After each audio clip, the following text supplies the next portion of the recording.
नमस्कार दोस्तों। आज हम बात कर रहे हैं शिव पुराण की वो बातें जो आपको जरूर जाननी चाहिए। आपने किताबें तो बहुत पढ़ी होंगी, ज्ञान की, विज्ञान की, पर जिसने पढ़ा वो शिव पुराण, उसने पढ़ ली किताब जीवन की।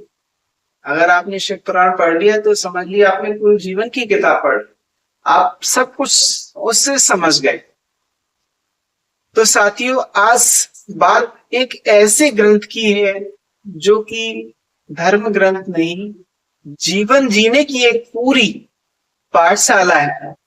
शिव पुराण यानी 18 महापुराणों में से एक, जिसमें भगवान शिव की महिमा तो है ही, लेकिन उससे कहीं ज्यादा है जीवन को समझने का नजरिया। आप जीवन को किस नजरिए से समझते हैं तो वो चीज है। आज मैं आपको इस महाग्रंथ की वो 5-6 बातें बताऊंगा जो हर इंसान को, चाहे वो कितना भी व्यस्त क्यों ना हो, कम से कम एक बार जरूर जाननी चाहिए। तो थोड़ा रुकिए, ध्यान से सुनिएगा, क्योंकि ये बातें सिर्फ सुनने की नहीं, गुनने की भी है। शिव पुराण में सबसे बड़ी सीख मिलती है क्रोध। अगर आप क्रोध पर विजय पा लिया तो आपने सब पर विजय पा लिया, आप ऐसा समझिए। इसमें भगवान शिव को आशुतोष कहा जाता है, यानी जल्दी प्रसन्न होने पर भी। लेकिन यही शिव जब क्रोधित होते हैं तो सृष्टि तक हिल जाती है। शिव पुराण हमें सिखाता है भावनाओं को दबाना नहीं है, और पर उन पर नियंत्रण रखना जरूरी है। क्रोध और करुणा का संतुलन ही असली शक्ति है। अगर आप क्रोध पर, भावनाओं पर, इन पर सब पर संतुलन रखते हैं तो यही आपकी असली शक्ति है। ये थी आपकी पहली बात, यानी क्रोध पर विजय पाना। दूसरी बात है त्याग।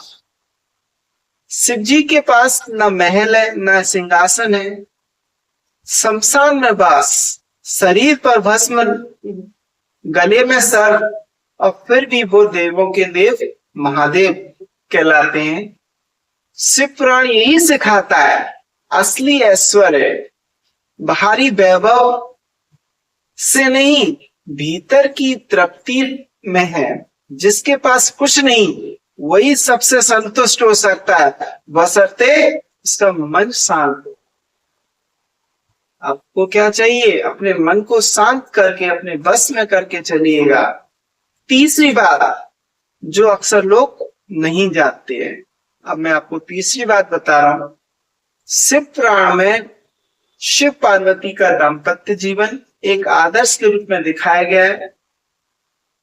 एक तरफ योगी तपस्वी शिव, दूसरी तरफ ग्रस्त जीवन की जिम्मेदारियां निभाती हुई पार्वती माता।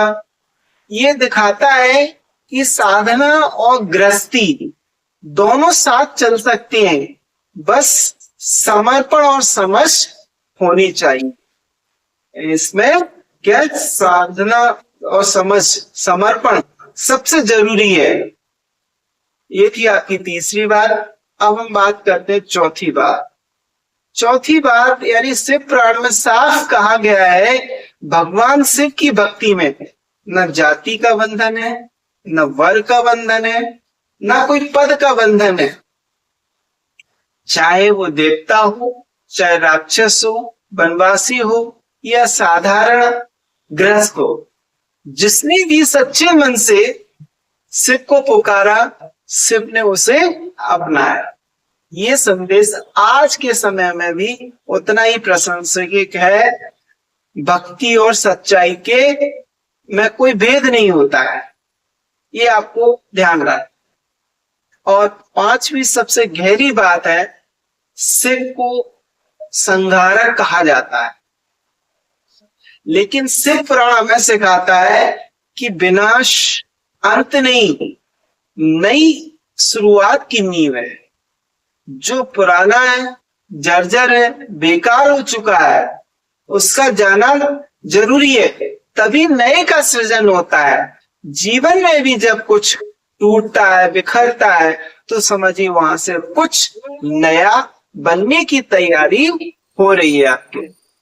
दोस्तों, सिर्फ प्राण सिर्फ कथाओं का संग्रह नहीं है, ये जीवन जीने की एक दृष्टि देता है। संयम, वैराग्य, समर्पण, समानता और परिवर्तन को स्वीकार करने की शक्ति, यहीं से इस ग्रंथ का सार है।